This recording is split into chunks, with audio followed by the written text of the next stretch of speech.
అది ఒక చిన్న గ్రామం. అక్కడ విద్యుత్ సౌకర్యం కూడా లేదు. ఆ గ్రామానికి సర్వే చేయడానికి ఓ ఇంజనీరు వచ్చి తన పని పూర్తి చేసుకుని రాత్రికి గ్రామ పెద్ద ఇంటికి వెళ్ళాడు.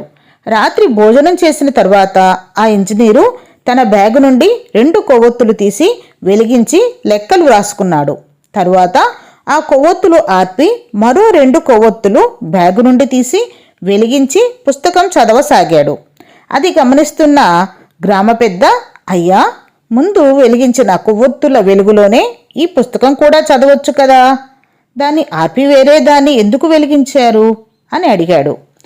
అందుకు ఆ ఇంజనీరు, మొదట వెలిగించిన కొవ్వొత్తులు నాకు ప్రభుత్వం ఇచ్చినవి. దాని వెలుగులో ప్రభుత్వ పనులు చేశాను.